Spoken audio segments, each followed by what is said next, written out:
Greetings and welcome back to Room 303 in AP English, and we turn now in our study of the Odyssey to Book 15, The Prince Sets Sail for Home. And we actually pick up now from Book 4, line 697, when Telemachus was hanging out with Menelaus in Helen, and Menelaus said, hey, let me give you some really fine ponies. And Telemachus said, I don't know that I need ponies in Ithaca.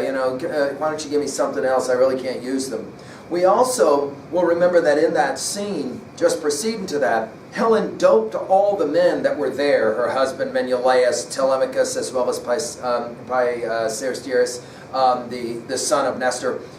And two stories were told about Odysseus, and we end all of that with Helen in Book 15. Now, if you haven't been following my stuff at learnstrong.net, then go there to the AP folder and take a look at the lectures we've already given. Let's summarize quickly books 1 through 14 and where we've been. In book 1, we've got the invocation of the Muse and Telemachus' mission. We're obviously going to kind of bring that mission to fruition here some 14 books later, all right? Athena told Telemachus it's time to grow up in line 340. In book 2, Telemachus calls the assembly. He's mocked. And he leaves to go find information about his father, starting with Nestor. He is with Athena. In Book 3, we have Telemachus at Pylos with Nestor. We then have him leaving with Pisistratus, the son of Nestor, and off he's going to go to Menelaus' house. In Book 4, we have he with Menelaus and Helen. As we just said, she dopes them. We have the stories about Odysseus. And in fact, we learn through a story from Menelaus that Odysseus has been, in fact, kind of seen. And we end Book 4 with the suitors and Penelope, both parties having a vested interest in Telemachus' return. The suitor's going to kill him. Penelope will obviously worry for her boy. Now, that's called the Telemachy, the first 4 books, and we're going to come back to that here in a bit. Meanwhile, Books 5, 6, 7, and 8, Odysseus on the island of the Phaeacians. In Book 5, he's on the island with Calypso. He is freed. He almost dies. He ends up on the island of the Phaeacians. Book 6, he's with Alcinous' daughter Nausicaa, who will help him to be able to figure out how he's going to get some help. In Book 7, there at the court of the Phaeacians, Odysseus as supplicant, especially with Arete, the queen. And finally, in Book 8, we have the Phaeacian games and Demodocus, the great blind poet, who is telling stories, right? Odysseus cries during the storytelling, and Alcinous asks him why. Books 9, 10, 11, and 12 will explain why. He says, I am Odysseus, and let me tell you my story. This we call a flashback narratives, right? In Book 9, we have the famous stories of the Lotus Eaters. We have the Polyphemus and the Cyclops, blinding of the Cyclops, and of course calling down the curse of Poseidon. In Book 10, we have the Aelios giving him the wind and the bags. We have the Laestrygonians that wipe out all of his ships except the one he's on. And of course he ends up with Circe, the witch, where he stays for a year. In Book 11, Circe tells him if you want to go home, you got to go to hell, down into the underworld, Hades, the house of the dead. Down there he meets Tiresias and gets information. He also sees his mom there, Agamemnon, Achilles, Hercules. And then in Book 12, it's back to Circe's island to bury poor Elpino that fell and broke his neck. The sirens have a beautiful song that only Odysseus gets to hear because the other men have wax in their ears. And then finally, the sun god's cattle are the undoing of all of them, right? Because they eat from the cattle. That's the flashback books. Then we begin Book 13. The Phaeacians will return Odysseus back to Ithaca, and then they insolently get jacked by Poseidon and Zeus, right? And Odysseus is with Athena, and she will transform him into an old man. In Book 14, Odysseus is with Eumaeus, the swineherder. We got this long story that Odysseus will weave. And then finally, at the very end, we have a second story to get a cloak. And it's there that then we will pick up with Book 15. Now, the hope, as we have said before, is that you're reading this information on your own and then you're letting me help you. The learning theory that we always build from is the capacity to connect new information to old information in meaningful ways, especially in our reading. And here we're always working at our 3 levels of reading, namely at level 1, summary; at level 2, what does the text mean; at 2A, themes, messages; and at 2B, our rhetorical study is taking us to the study of symbols and irony. And then our third level of question is, how can I relate this information in 3a to other texts, beginning with the Iliad, because of course that's where we were. For example, I'm going to finish with book 15, which of course precedes book 16, and I'm going to remind you what happened in Iliad 16 and what's about to happen in Odyssey 16. So we play that game, and finally we'll ask, how can I relate to this information personally? All right, let's do a real brief, as we've done for all of our previous lectures, let's do a real brief summary of book 15 before we get into the actual language of the poem. First, we have Athena coming to Telemachus. There he is at Sparta. He can't sleep, though. Pisistratus can sleep, but not Telemachus, right? And she tells Telemachus, this thing of Athena appearing in dreams is not an unusual thing, and we think, of course, of other appearances in other kinds of texts in the form of dreams, right? She says you got to get home. Don't trust your mom, especially with all your stuff. Make sure you get home. And it looks like maybe she's thinking about getting married to the worst of the bad guys right there in Ithaca. Go to Eumaeus the swineherd, right? Now, why Athena would lie in this way, who knows? I mean, it's Athena. She loves to play head games. She loves to lie. She loves to weave, like we heard from the last book. Telemachus then will immediately wake up Pisistratus and say, let's go, we got to go now. Pisistratus says, not until we get our Scooby Snacks, your teammate, right, from Menelaus. And in fact, that's exactly what they do. We get our last view of Menelaus and Helen. They go and get gifts. Menelaus a silver cup, which will obviously offset that old wooden cup that Eumaeus, the swineherd, is having Odysseus drink out of. Helen we see for the final time in this book, and she will offer a robe for his future wife, which is of course compelling because when we met Helen for the very first time in Iliad 3:150, she was weaving a robe. I mean, many of my students have liked to think that maybe the very robe that she was weaving behind the walls of Troy is the very robe that she will give to young Telemachus to give to his wife someday, right? We also are reminded that Athena played a very similar game of telling Nausicaa, you need to start thinking about your future marriage. Some of my students have wished that actually the Odyssey ended with Telemachus and Nausicaa, and therefore Nausicaa could wear that famous robe that Helen made. We don't know anything about that side of the story. We end where we started in regards to Helen. Obviously, she's the one that started all of this with the judgment of Paris, right? But in line 200, Telemachus will say to Helen that he will pray to Helen like a goddess. It's significant, I think, that the very last words used about Helen is that word goddess. Telemachus then will take his gifts, and he, with Pisistratus, will drive like crazy to get back to Pylos so that he can get away. Telemachus, finally, and when they get there, he says, please just drop me out of the ship. Don't make me have to spend time with your father, Nestor, because if you do, I won't get out of here for a while, and I've got to get home. And Pisistratus says, all right, and he lets him go. Right before he leaves, though, right as Telemachus is actually pouring out libations and having a prayer before he gets on his ship, we have another kind of interesting character who shows up. This is Cleomeneus. And Theoclymenus is kind of an interesting guy. We get a little brief history of him. He says he's a fugitive, and he says he's a seer. And one of the things to say about this is everybody in the Odyssey has a backstory, right? And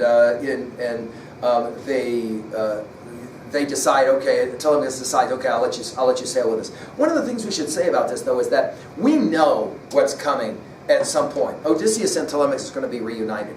And you got all these long stories and kind of, going around here and going around there before we finally get to that pivotal moment when Odysseus and Telemachus are together. We're going to get one of those again. Meanwhile, we're back with Odysseus on the island of Ithaca with Eumaeus. And Eumaeus tells his backstory. He grew up, for example, with Odysseus' sister, we learn. Okay, so we're going to learn about Ctime. And just briefly, he was the son of a king himself. He was kidnapped. We've got more scheming women, right, who will kidnap him. And he was ultimately sold to Laertes, Odysseus' father. In some ways, then, think about the irony of this. In some ways, they're kind of like brothers, right? Which is fascinating. Odysseus and Eumaeus.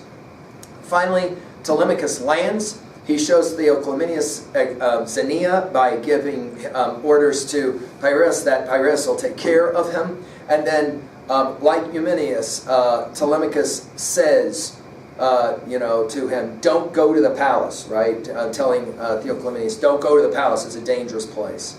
And now, at the conclusion of this book, we'll be ready for the first of several what we call recognition scenes, starting with, of course, Odysseus and Telemachus in book 16. Okay, so that's our review. Let's turn now to the books themselves. I've always said this to you guys, and you're all smiling when I say it. Smile again, right? That I'd love to read this stuff in its entirety to you. I can't because we don't have the time. But let's go to work nonetheless. We'll start in book 15 at roughly line 10 with Athena speaking to Telemachus. And she says, "It's wrong, Telemachus, wrong to rove so far, so long from home, leaving your own holdings unprotected. Crowds in your palace so brazen, they'll carve up all your wealth, devour it all, and then your journey here will come to nothing. Quickly, press Menelaus, Lord of the War cry, to speed you home at once if you want to find your irreproachable mother still inside your house. Even now," here comes the lie, "her father and brothers urge Penelope to marry Eurymachus, who excels all other suitors in giving gifts and drives the bride price higher. She must not carry anything off against your will. You know how the heart of a woman always works." This is Athena again saying this, right? "She likes to build the wealth of her new groom, of the sons she bore, of her dear departed husband, not a memory of the dead, no questions asked." In other words, you got to be suspicious of Penelope, son. You need to get back, keep an eye on her, and protect all of your Scooby Snack teammate goods. "So sail for home, I say, with your own hands turn over all your goods to the one serving woman you can trust the most, till the gods bring to light your own noble bride." And so we have this interesting idea that Telemachus, it's getting time for you to find a wife, and then you need to have your own stuff, right? "And another thing," she says, "take it to heart, I tell you, picked men of the suitors lie in ambush, grim-set, in the straits between Ithaca and rocky Sami, posed to kill you before you can reach home. But I have my doubts they will." These are lines echoed before by Athena. "Soon the earth will swallow down a few of these young gallants who eat you out of house and home these days." So off we go. She says, get to the swineherd, right? And sure enough, he immediately wakes up. We're told at line 51 that he dug a heel into Pisistratus' ribs and roused him briskly. "Up, Pisistratus, hitch the team to the chariot. Let's head for home at once." Pisistratus will say, "No, Telemachus," Nestor's son objected. "Much as we long to go, we can't drive a team in the dead of night. Morning will soon be here. So wait, I say, wait till he loads our chariot down with gifts," that is to say, teammate. We then have Menelaus and Helen. They rise in the morning. Telemachus will say to them, "Let me go to my country now." Line 73, "The heart inside me longs for home at last." This is Odysseus' line spoken many times, right? Well, Menelaus will respond. He says, "I never detain you here too long, Telemachus, not if your heart is set on going home. I'd find fault with another host, I'm sure, to warn to his guests, too pressing or too cold." And then Fagles decides to translate, to give us the translation, the famous translation of Alexander Pope here. "Balance is best in all things. It's bad either way, spurring the stranger home who wants to linger, holding the one who longs to leave. You know, welcome," and then here's the Pope line, "welcome the coming, speed the parting guest. But wait till I load your chariot down with gifts, fine ones too, you'll see with your own eyes, and tell the maids to serve a meal at hall." It always comes back to eating, doesn't it? Telemachus says one more time, "I have to go," for sure, at line 96, 97. "I got to go to my house at once." He says, "God forbid, searching for my great father, I lose my life or lose some priceless treasure from my house." Menelaus then will say, okay, they lay out a meal. Menelaus and Helen go to the storeroom. Menelaus will pick up a cup at line 115. Helen, we're told, lingering beside the chests. There they were, brocaded, beautiful robes. Her own hands had woven, taking us back to Iliad 3:150, right? Quickly, Helen, radiance of women, lifted one from the lot, the largest, loveliest robe, the richly worked, like a star it glistened deep beneath the others. She will give that to, of course, the young man. Menelaus will speak. He will give this beautiful mixing bowl, forged to perfection by Hephaestus himself, to juxtapose, obviously, the wooden bowl that Odysseus was drinking out of in book 14, right?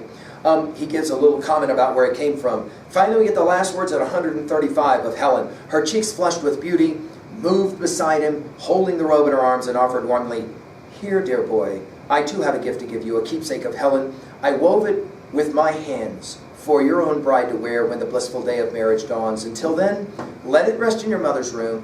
May you return and enjoy my parting wish to your own grand house, your native land at last." We have more feasting. And of course, we have that famous mantra at 157. They reached out for the good things that lay at hand, and so on, right? And then it's time to go. Menelaus will give his final words at 165. "Farewell, my princes. Give my warm greetings to Nestor." This won't happen because he's going to bypass Nestor. "The great commander, always kind to me as father long ago when we young men of Achaia fought at Troy." I want to point out that we constantly are being reminded by the poet that Troy lays in the background of all the study that we are doing, right? Tactful Telemachus replies, surely my royal host will tell him all that as soon as we reach old Nestor, all you say. I wish I were just as sure I'd find Odysseus waiting there at home when I reach Ithaca. Obviously irony, because that's what's going to happen in book 16. I tell him I come from you, treated with so much kindness at your hands, loaded down with all these priceless gifts. And then immediately we have this first of two signs that will happen. The eagle clutching a white goose to the right. Remember from our earlier comments in the Iliad, if it comes to the right, then that's a good thing, not a bad thing. Pisistratus will say, look what's going on. Menelaus, interestingly, he cannot give an answer as to what's going on. It will be Helen, in her final words at line 190, long-robed Helen stepped in well before Menelaus and said, listen to me and I will be your prophet. Sure as the gods have flashed in my mind, it will come to pass. I know it will. Just as the eagle swooped down from the crags where it was born and bred, just as it snatched that goose fattened up for the kill inside the house, just so, after many trials and roving long and hard, Odysseus will descend on his house and take revenge, unless he's home already sowing seeds of ruin for that whole crowd of suitors. Oh, if only, at line 200, Telemachus will say, Zeus, the thundering lord of Hera, makes it so. Even at home, he says, I'll pray to you as a deathless goddess. And that's the last mention of Helen that we have in this book. Then the boys leave. They stop for the night and sleep. Finally, goes to Pylos at line 220. Telemachus will ask Pisistratus, he says, don't drive me past my vessel. Drop me there. Your father's old, in love with his hospitality. We would say as well, in love with his own words. I fear he'll hold me chafing in his palace. I gotta hurry home, he says, right? No visit. By the way, this is a good way for the poet to show that tension. You know that Telemachus and Odysseus are going to be reunited. It's just a function of how much time it's going to take, right? Then we're told that Pisistratus will say, climb aboard at 2:33, muster all your men before I get home and break the news to father.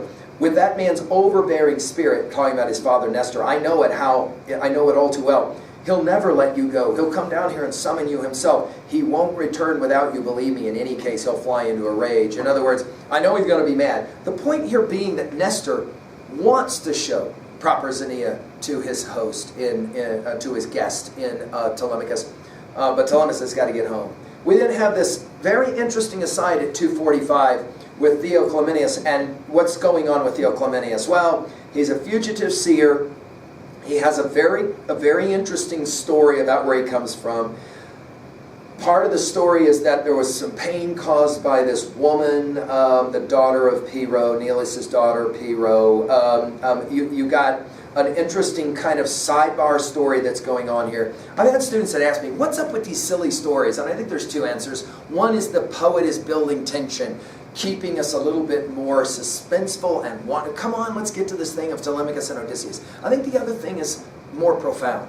I think the poet Homer is suggesting to us, we see our life in patterns because of stories. And everybody's got a story. Everybody you meet's got a story. Whether you know the story or not, in Homer, especially in these books, we get the story, right? Finally, as part of this story, a man's going to get revenge. You've got another traveling man as part of this story.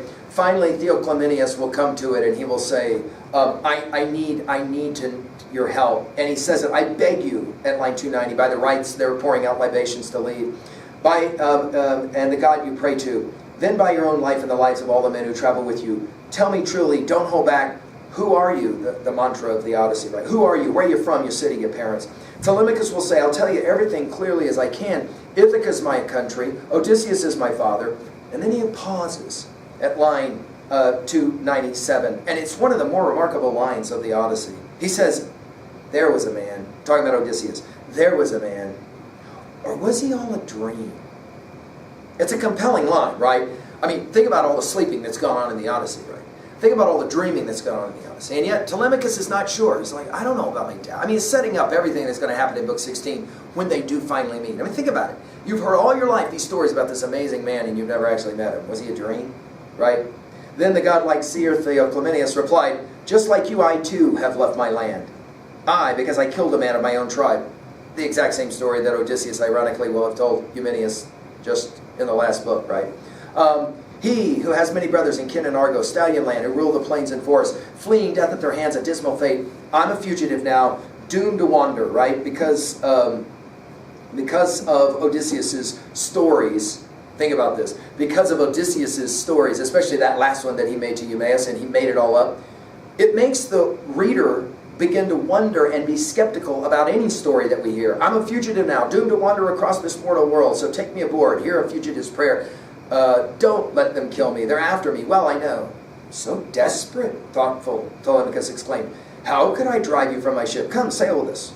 We'll tend you at home with all we can provide. So off they go. They set sail quickly, and they are headed back. We're told, though, at line 333, that Telemachus veered for the jagged islands, wondering all the way, would he sweep clear of death or be cut down, very much like his father. Then we shift back to Odysseus, and we have more interesting testing by Odysseus. He says, I'm going to go to town, I'm going to beg, I'm going to go and hang out with those suitors. Why don't you advise me? I really don't have a choice. I'm going to go to Penelope and the suitors. He says, I'm really good at like household chores and stuff. I can do that well. Line 362, Eumaeus, we're told, God's sake, my friend, you broke it now. Back to that construction. It's almost as if the poem's being told with Eumaeus sitting right there. Eumaeus, lower swineherd, deeply troubled. What's got into your head? What crazy plan? You must be hell-bent on destruction on the spot if you're keen to mingle with that mob of suitors. Their pride and violence hit the iron skis. They're a far cry from you. Note the irony of this, right? He sees them as an old man. The men who do their bidding, young bucks all rigged out in their fine robes and shirts, hair sleeked down with oil, faces always beaming, the ones who slave for them. The table's polished, sagging under the bread and meat and wine. All they ever do is eat. No, stay here.